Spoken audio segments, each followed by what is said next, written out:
As YouTube has been cracking down on monetization of videos which express an anti-establishment perspective and has raised the hurdles a YouTuber must leap before he or she can even attempt to get her or his channel monetized, many YouTubers have turned to patronage through various external outlets. One such service is provided by Patreon. If you would like to help support this channel and encourage the creation of additional content here, please consider becoming my patron through Patreon. Link is found in the video description below.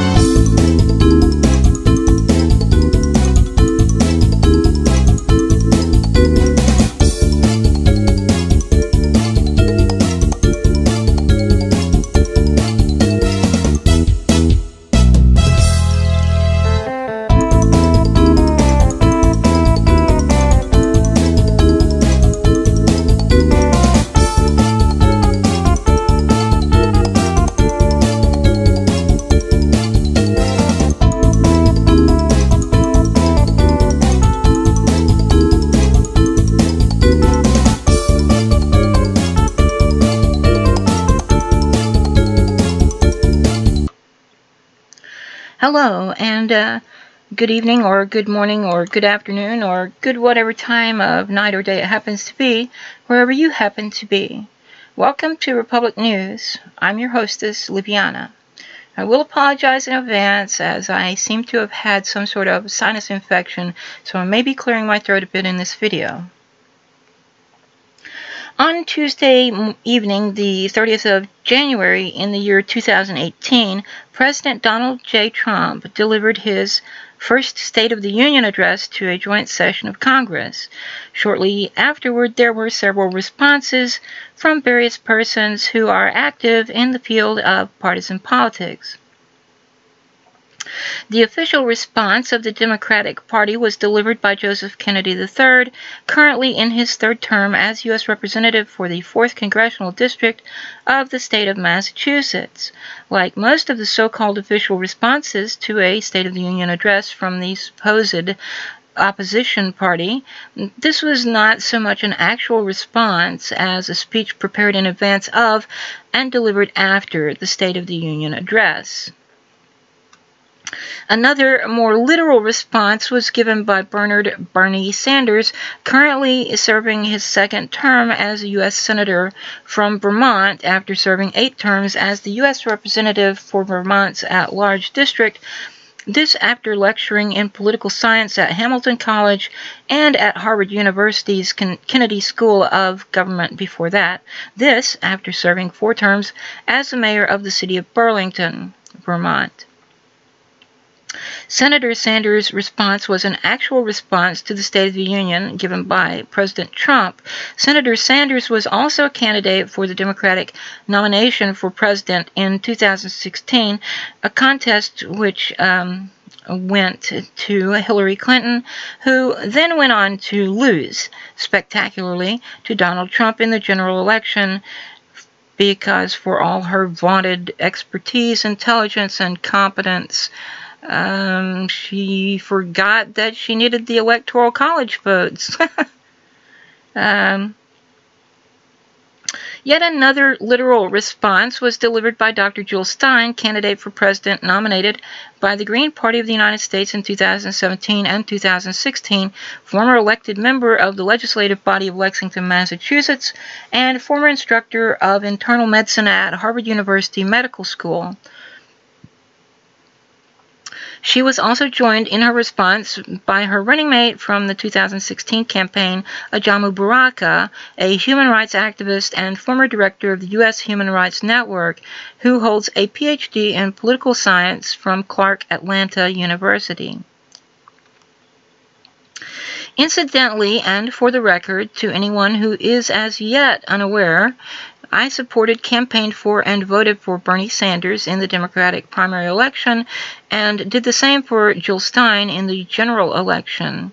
I have very little agreement with Mr. Trump and regard Mrs. Clinton with total distrust and utter disgust, as having put her own ambitions above the good of the nation. And I view her economic perspectives as harmful and her attitude toward foreign policy as extremely dangerous.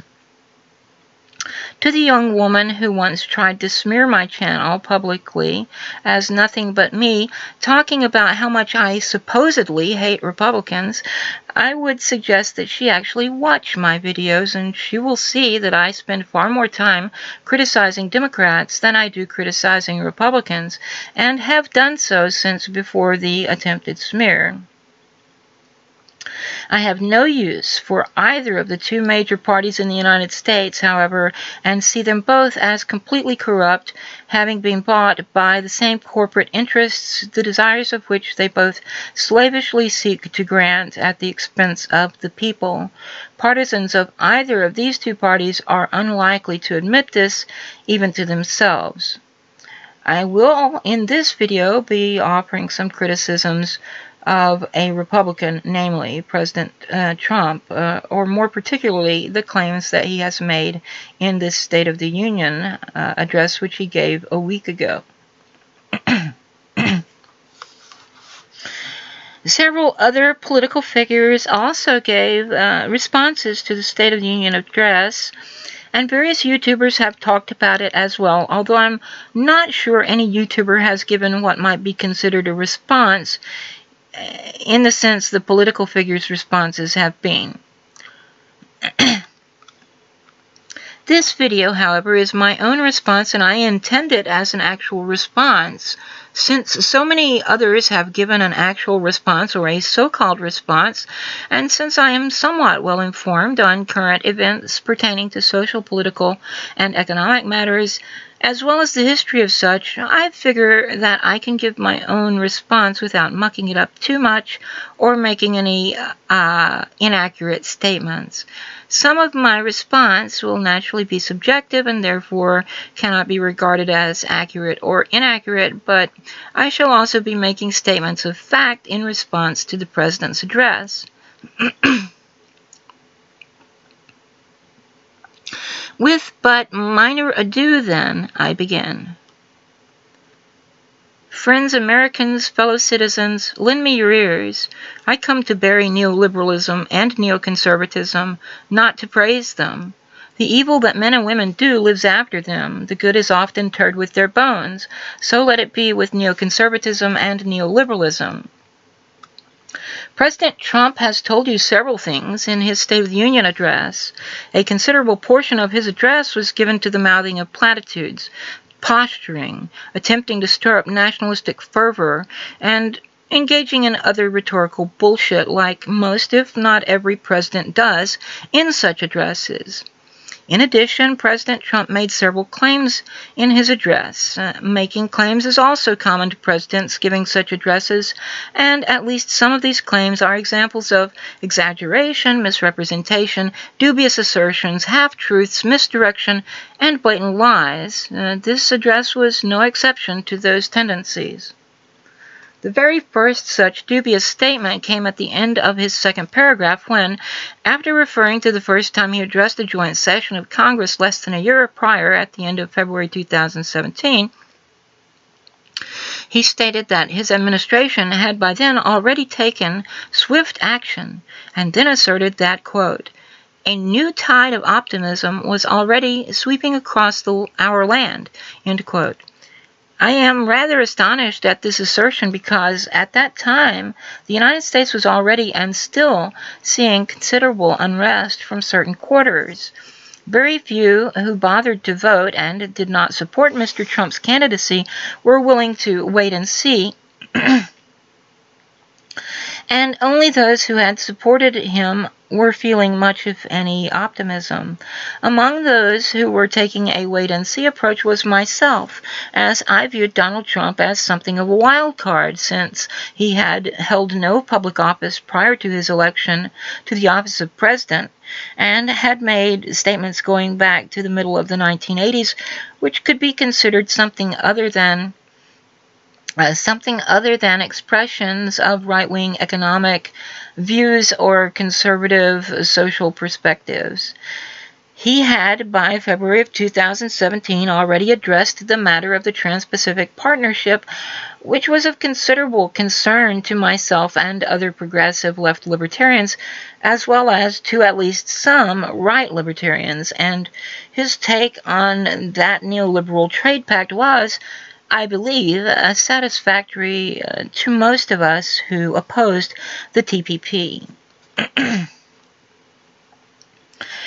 There were, however, other issues on which he had campaigned besides the TPP, and his statements on many of those issues were rather concerning to us, and his selection of Mike Pence to be his running mate, who by the time of that first address to a joint session of Congress had become his vice president, was hardly reassuring.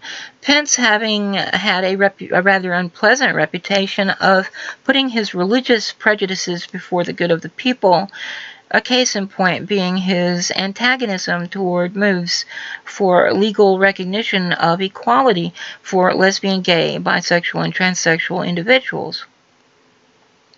So even I, who was willing at the time to wait and see, did have some rather serious misgivings. I cannot therefore imagine from where he pulled this assertion that, quote, a new tide of optimism was already sweeping across our land. But moving on, because I have quite a lot to which to respond. Even some of President Trump's supporters have said that his State of the Union address was a little too long. I shall not say that myself. I'm sure that there have been shorter State of the Union addresses, and I'm sure there have also been longer ones, but I myself tend to be rather verbose, so I cannot fault the man for the duration of his address without engaging in pettiness or hypocrisy, and I prefer to do neither. Indeed, this response may be longer than the President's address by the time I have finished recording it, although I hope not. His next paragraph was a single assertion. Quote, each day since, we have gone forward with a clear vision and a righteous mission to make America great again for all Americans. End quote. This is likewise dubious in that a significant number of the efforts of President Trump's administration have been aimed at deregulating industries and granting greater license to corporations to act without oversight or regulation, including even without environmental regulation. This due, no doubt, to Mr. Trump's apparent denial of climate change as something caused by human activity, if indeed he have any belief in the evidence that climate change is in fact real. In addition, there have been efforts aimed at improving the lot of the 1% of Americans who are counted as the most wealthy, rather than the majority of the 99%. His choice of the adjective righteous is also somewhat troubling, as it is a term mostly reserved for religious conversation. We do have within the First Amendment to the Constitution a prohibition on the establishment of any religion or of religions in general, which Thomas Jefferson famously and correctly explained as having built, quote, a wall of separation between church and state, end quote. Indeed, from the earliest days of European settlement of those original 13 colonies, there have been not only various sects of Christians living in the territory, but also Jews, and there were even Muslims in the same colonies prior to the American Revolution. Speculation about the colony at Marymount has suggested that there may be some possibility of some sort of paganism or heathenry also being present, and of course we know well that some of the founding fathers were deists. Had this word been used by someone who had not chosen a person whom some regard as a religious fanatic to be his vice president, it might be of less concern. Choice of words is always important, but even more so when a political figure addresses the entire nation.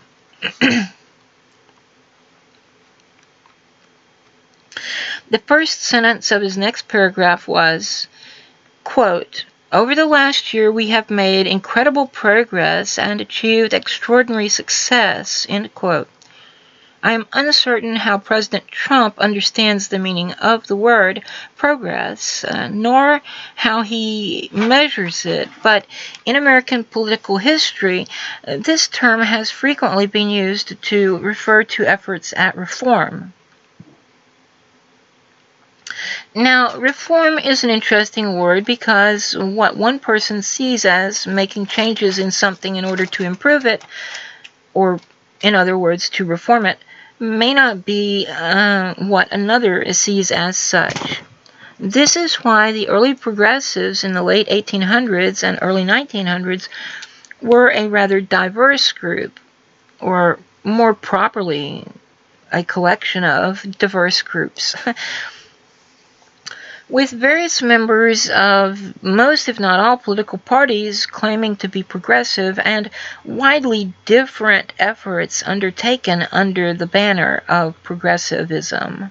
Since about the end of World War II, however, and up till the end of the 1980s, progressive had a distinct significance in American politics. A movement or thought current I have named modern progressivism, which was rather distinct from the social liberalism which also arose around the same time. And then following the 1988 election, the distinction began to become blurred again as many social liberals started trying to call themselves progressives, which in turn has led to outrage mongers inspired by post-structuralist thought and the excesses of political correctness in the late 90s to begin claiming the name for themselves as well, such that there are now at least 3 separate groups all calling themselves progressives, as I have discussed in my video of the 20th of January 2018 titled, "We'd All Love to Change the World." This was not the first or only time I have discussed this fact, but I believe I may have gone into greater detail in that video than I have done previously. At any rate, President Trump's claim to have made incredible progress over the last year is a subjective one, entirely dependent on what any given person believes is needed in terms of improvement to social, political, and economic institutions and situations. For most progressive left libertarians, his claim would be regarded as a fundamental misunderstanding of what is needed for reform. The next several paragraphs of President Trump's address were given to mentioning the various challenges Americans have faced over the past year and praising assorted groups and individuals who rose to meet those challenges. Such theater is also not uncommon to these State of the Union addresses, although it is often regarded as a somewhat crass attempt to pluck the heartstrings of those listening to the addresses, particularly when, as was done in this address, some of those people praised are present and presented as something of a spectacle. It is, of course, acceptable to the sophist who places an undue importance on oratory and debate, but for the philosopher who knows logic and dialectic to be superior to rhetoric, such appeals to emotion are recognized as usually fallacious in one way or another. In the course of this litany of challenges and heroes, President Trump made the statement, quote, "To everyone still recovering in Texas, Florida, Louisiana, Puerto Rico, the Virgin Islands, California, and everywhere else, we are with you, we love you, and we will pull through together," end quote. This is rather remarkable in light of the treatment Puerto Rico has received. The President has told the people of Puerto Rico that the government and military personnel who have been there ostensibly to help the territory and its people recover from the devastation of the hurricane cannot stay there forever.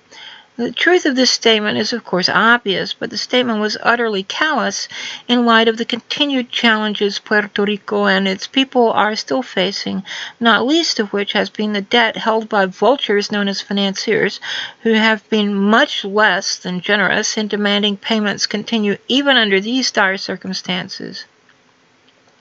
There have also been rumblings of profiteers wanting to privatize various public services of Puerto Rico, and if the people there have not already been gouged enough by predatory capitalists and lenders.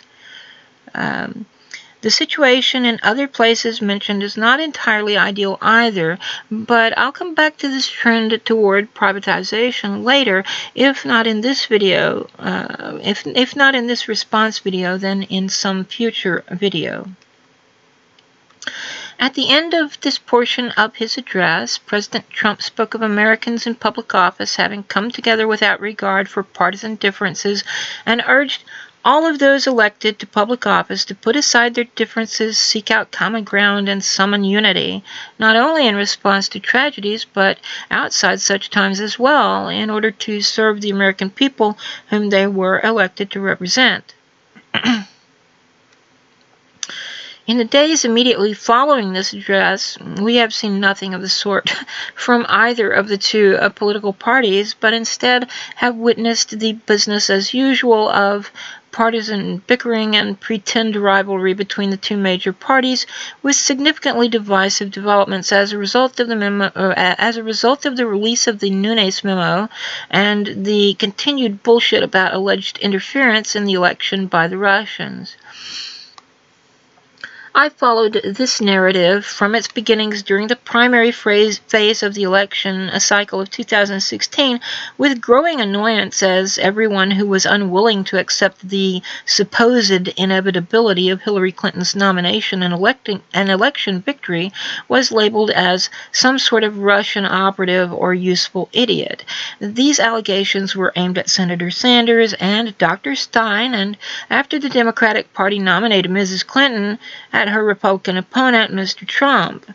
As the election grew closer, in spite of Mrs. Clinton's supposedly inevitable win, these allegations persisted and increased, and then, after her loss of the election, the allegations increased even further, with elements of the United States intelligence community getting involved, although they could not present any evidence in their joint analysis report issued in late December of 2016 to support such accusations, which was not easily debunked by IT experts, antivirus developers, and even intelligence veterans.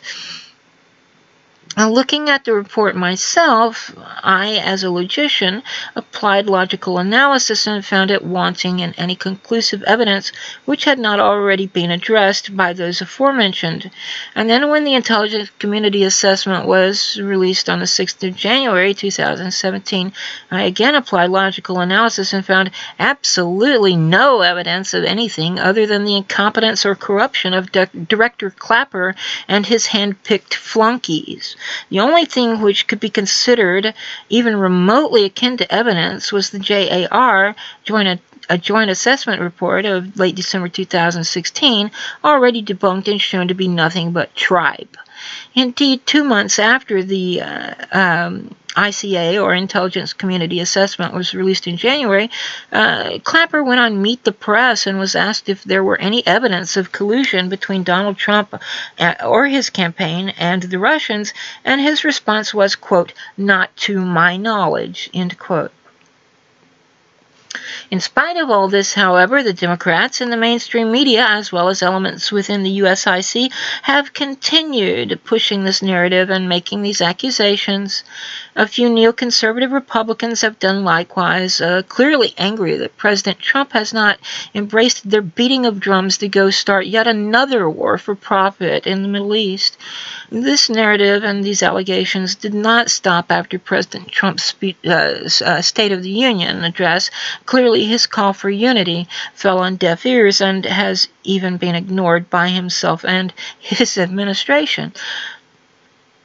I could, at this point, go into some detail concerning the Project for a New American Century and its successor, the Center for a New American Security. In particular, I could talk about the paper Rebuilding America's Defenses, published by the PNAC in September 2000, a year before the events of the 11th of September 2001, which laid out plans to run an oil pipeline through Iraq and Afghanistan.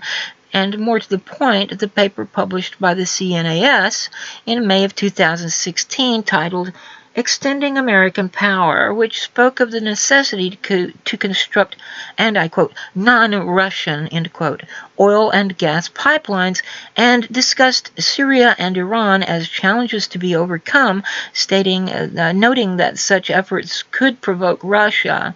I could point out that the CNAS was very cozy with Mrs. Clinton. I could point to various articles as early as 2012 talking of the PNAC and CNAS and predicting that the next major conflict in which the United States would become embroiled would be Syria. But all of this I have discussed elsewhere, and I do not wish to repeat myself and go on a tangent away from this response to the State of the Union.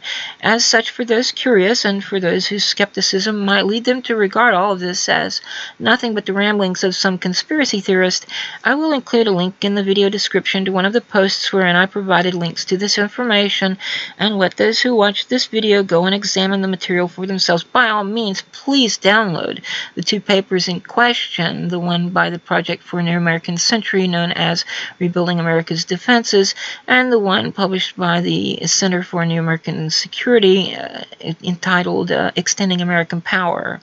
By all means, download and read those. They are very interesting.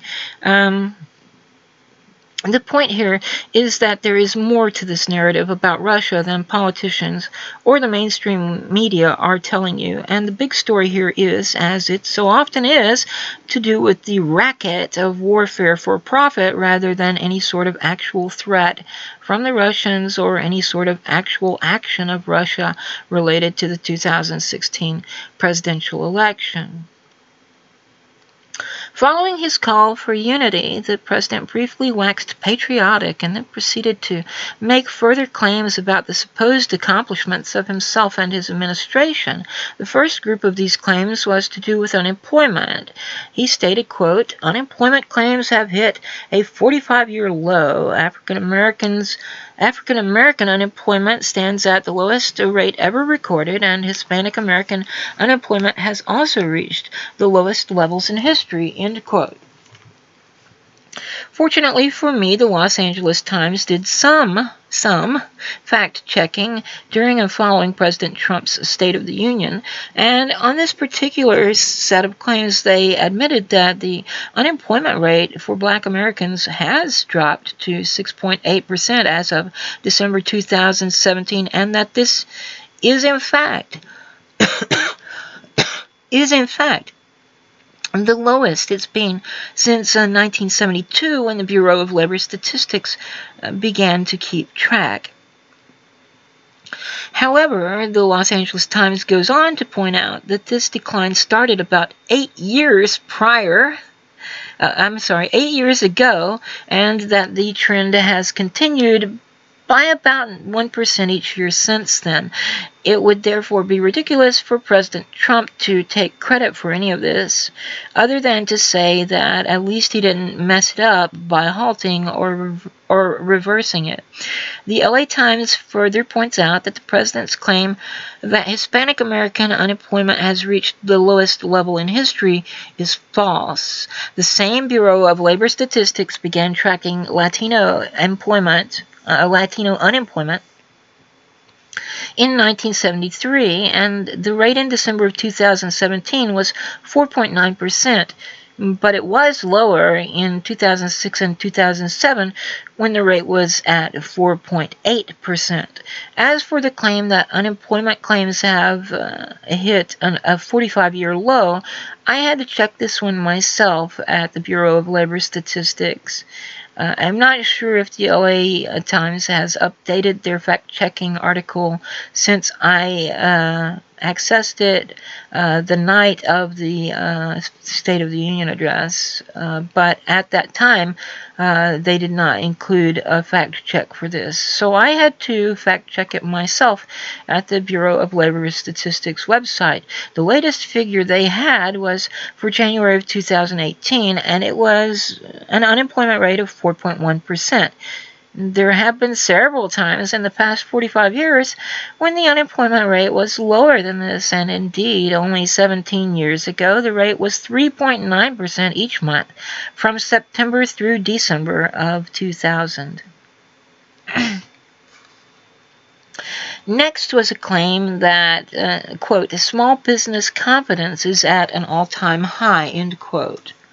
I'm not sure this claim can be verified or falsified. What unit is used to measure confidence, after all? Then President Trump stated that, quote, the stock market has smashed one record after another, end quote.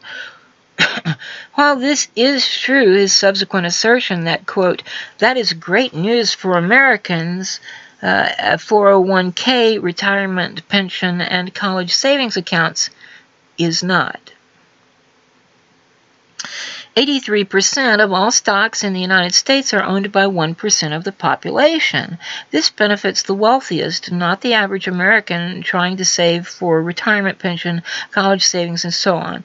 Those who still believe in the lie of trickle-down economics, don't worry, I'll disabuse you of that notion soon enough if you continue to watch my videos. After this, the president affirmed, quote, we enacted the biggest tax cuts and reforms in American history, end quote. This is false.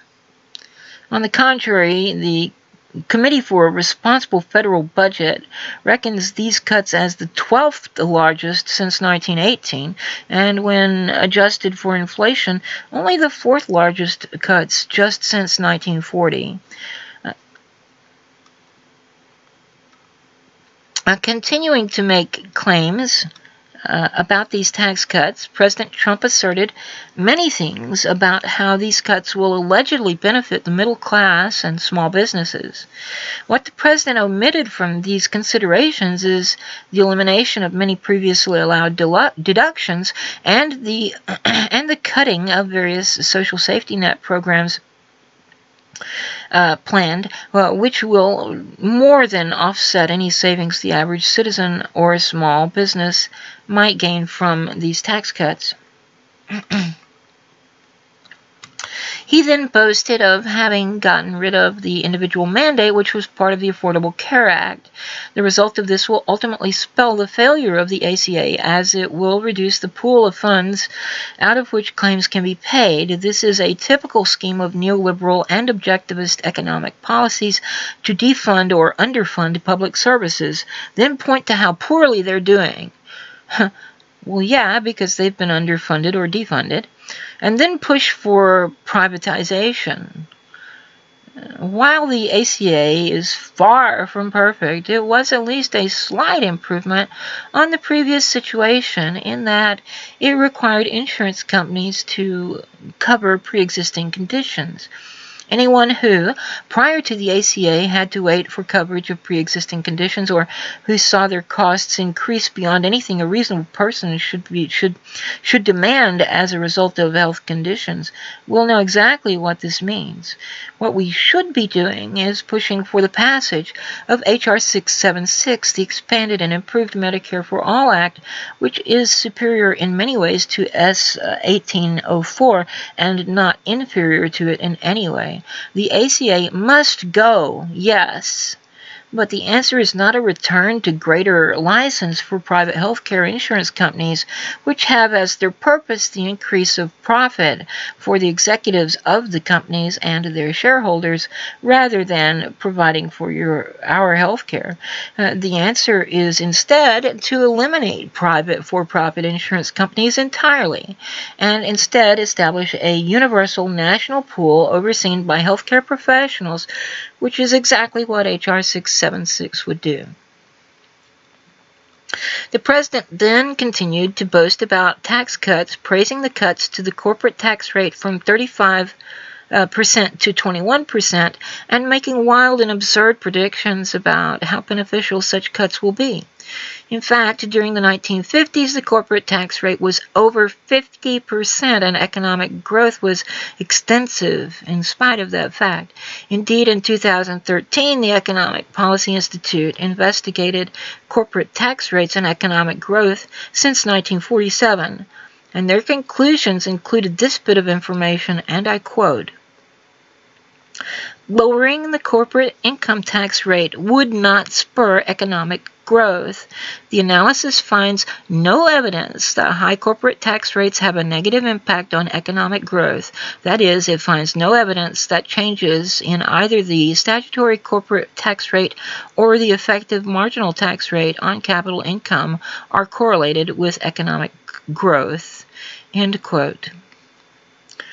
President Trump stated, since we passed tax cuts, roughly 3 million workers have already gotten tax cut bonuses, many of them thousands of dollars per worker. Really? Americans for Tax Reform, which is a fiscally conservative taxpayer advocacy group, noted as of 2 days prior to the President's State of the Union address that at least 3 million Americans would be receiving, quote, special tax reform bonuses, end quote, allegedly as a result of these cuts. However, few of these bonuses amount to more than a single $1,000 per worker. The LA Times noted, quote, "So many companies are giving exactly $1,000 that some analysts have suggested the bonuses were coordinated." End quote.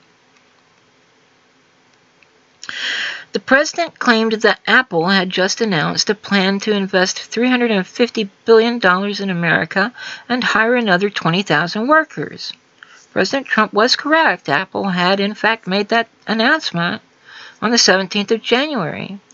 However, when pressed on what exactly they meant, they had to admit that this was not quite as generous as their PR department had made it seem. In fact, it was downright disingenuous. Already by the 18th of January, the media was breaking it down and looking into it, and had discovered by the 19th that this $350 billion was pretty close to what had already been planned as part of their usual expenses, and that an additional 20,000 workers would only be a 4.5% increase, which would be less than the 5.5 and 6.0 increase in new hires in the past 2 years. Surely the president would have had sufficient time between the 19th and the 30th to remove this reference unless he were simply ill-informed on the matter. So Donald Trump does not get to take credit for either of these things unless he perhaps wants to take credit for Apple planning to hire less workers than it has in either of the 2 previous years. You want to take credit for that, Donald? Maybe? No? Okay then. President Trump went on to assert, quote, "If you work hard, if you believe in yourself, if you believe in America, then you can dream anything, you can be anything, and together we can achieve anything," end quote. This statement smacks of the rhetoric of Presidents Harding, Coolidge, and Hoover, whose disastrous economic policies led directly to the Great Depression, policies which every president from Ronald Reagan to Trump inclusive has attempted to pursue, and only the regulatory laws and social safety net policies put in place since 1933 have averted another economic catastrophe. But every president, from Reagan to Trump inclusive, has been trying to get rid of these regulations and policies.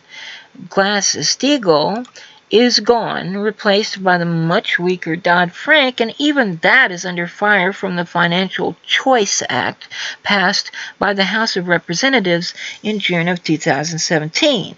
The Senate is working on their own version of this. While the Financial Choice Act would allegedly end the too-big-to-fail policy and bank bailouts, it would also undo many key provisions pertaining to consumer protections of the Dodd-Frank Act and roll back what are regarded as the strongest Wall Street regulations put in place after the financial crisis of 2007 and 2008.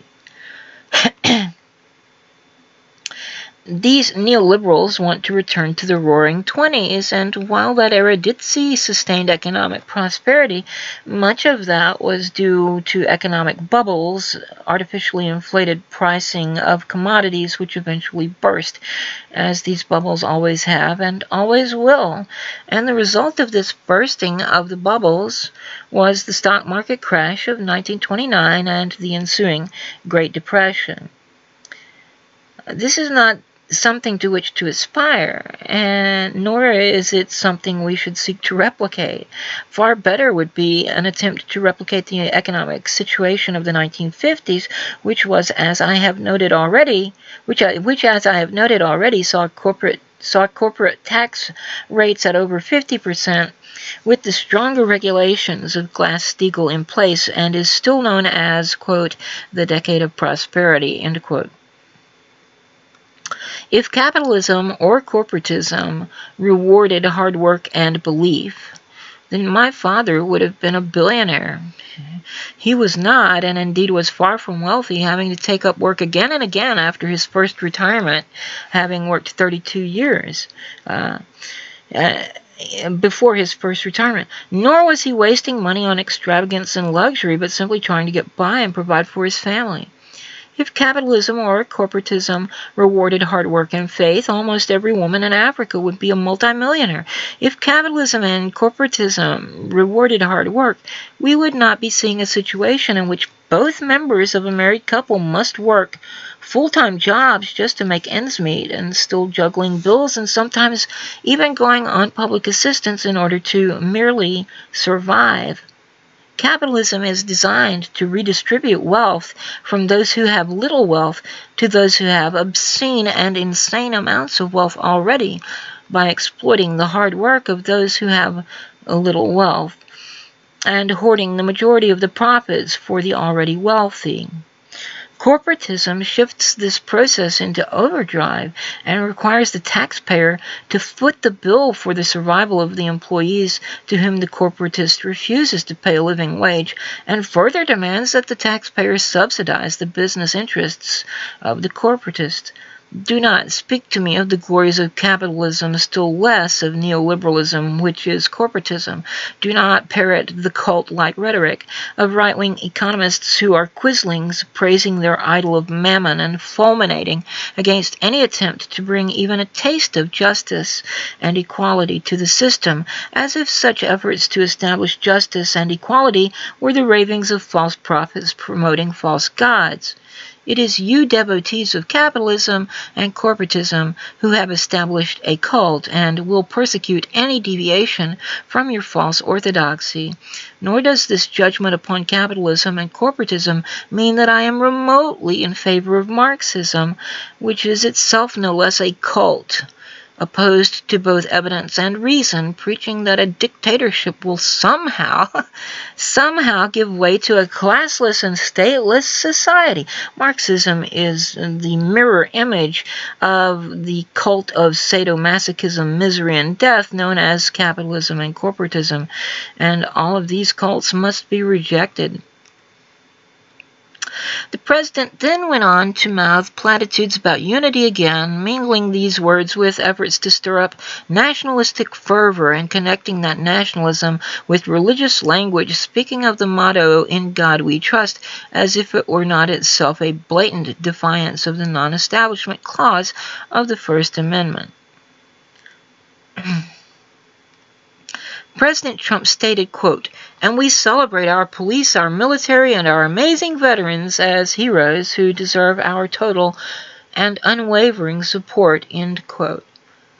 The unmitigated gall of this statement is utterly astounding at a time when homelessness among veterans has just increased for the first time in 7 years. A time when veterans are having to appeal to charity for survival rather than being sustained by government pensions. A time when vast amounts of money are earmarked for what is euphemistically called defense, and little thought is taken of the plight of American veterans so long as wars for profit can continue to enrich the already filthy rich military-industrial complex, to say nothing of the offloading of military surplus to the domestic civilian police forces, resulting in a militarized police force composed of often insufficiently trained officers who take lives of citizens with impunity. Total and unwavering support? No. The government itself does not give such, nor should the citizens be expected to do so. Instead, we are in a time when the government needs to rearrange its priorities toward taking care of our veterans and not making any more unless absolutely necessary. Demilitarizing the civilian police and ensuring that both groups are properly trained and that their pensions are sufficient to support them without having to appeal to the kindness of the American people. In addition, it's past time to increase the pay of teachers to more than that of police officers, as this will put prevention at a higher priority than retributive policies.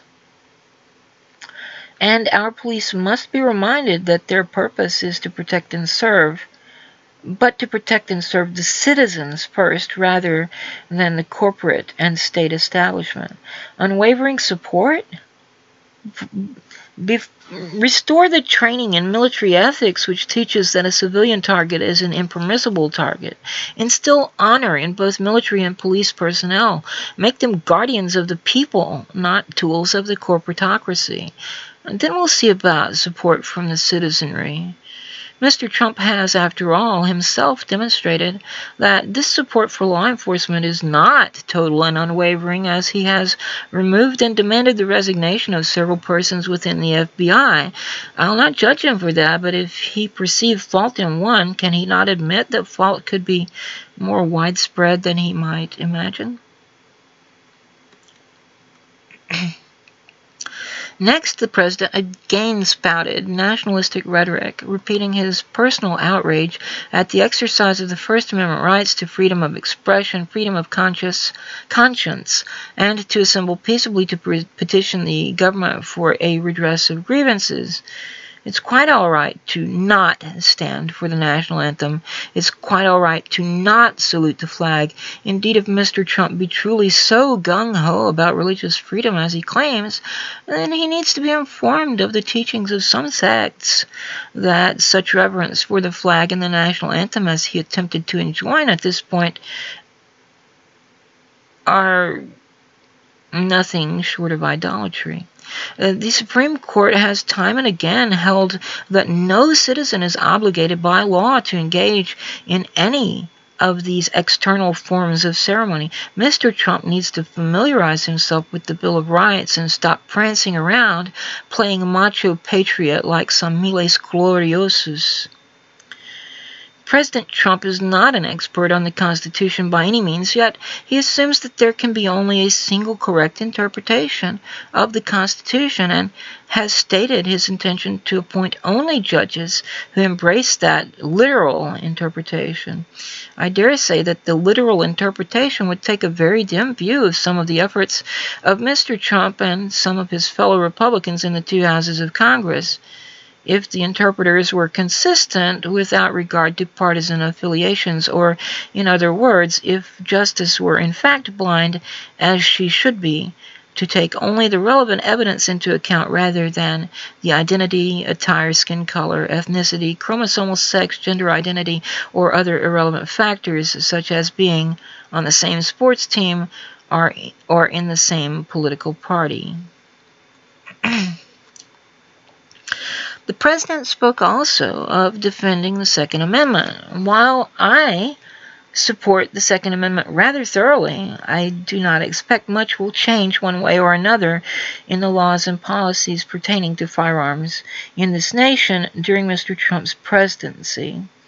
Rhetoric in which a political personality makes a statement either for or against the Second Amendment, however, does tend to have broad emotional appeal, the population of the nation being fairly evenly divided on the most important issues related to the Second Amendment. He also claimed that his administration has, quote, taken historic actions to protect religious liberty, end quote, contrary to the propaganda of certain persons who have promoted the idea that Christianity is somehow under attack in the U.S., the fact of the matter is that we are a religiously pluralistic society, and our government is supposed to be secular, not only recognizing each citizen's right to free exercise of religion, but also taking no steps to favor or establish any particular sect, any particular religion, or religion in general.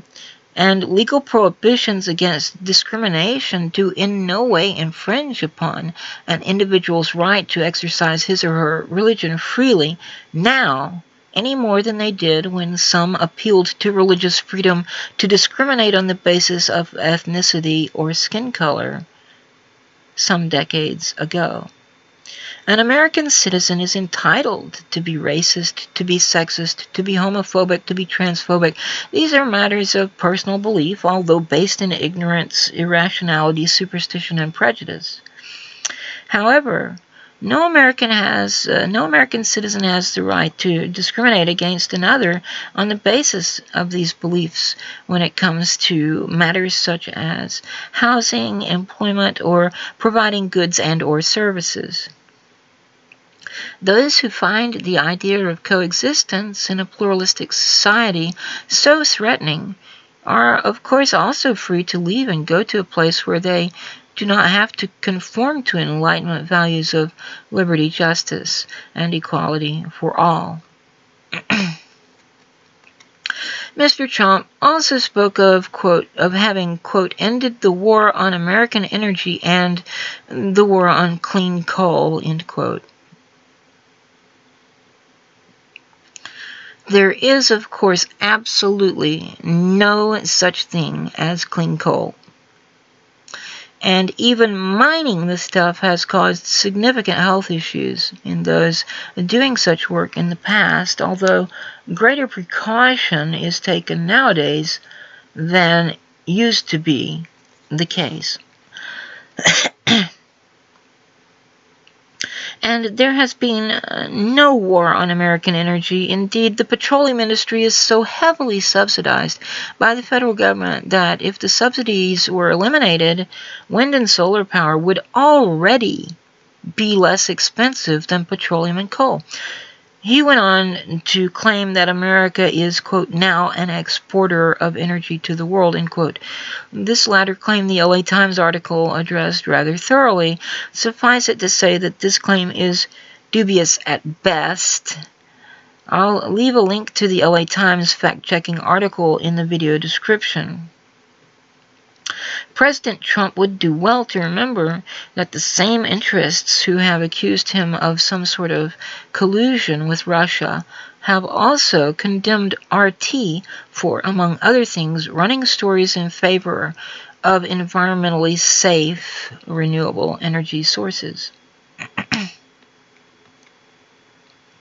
I have been working on this response for a week now, and various obligations, interruptions, and distractions have interfered with my ability to devote the necessary time and effort to this project, which would have produced a response to the entirety of the State of the Union address.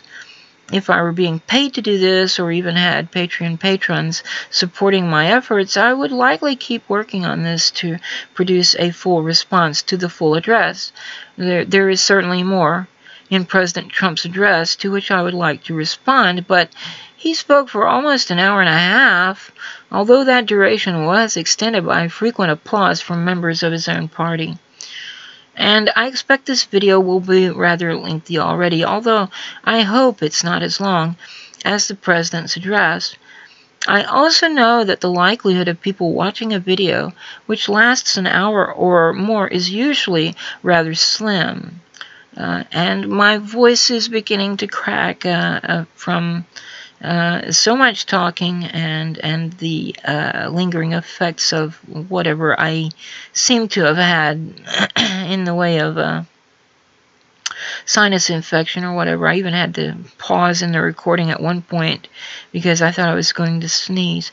But at any rate, I'm going to excuse myself from providing further response at this time. I may or may not come back to this at some future date and address the rest of Mr. Trump's address, but for now, I will supply instead a link to a transcript of Senator Sanders' response and a link to the video of the response from Dr. Jill Stein and Ajamu Baraka. If you have enjoyed this video, please hit the like button and subscribe, and click the bell icon next to the subscribe button to be notified of all new content. Please also consider sharing the video on your social media. I have a Discord server for my subscribers, which is called Lives Live Streams and Vids, and you may find the link in the video description if you'd like to join.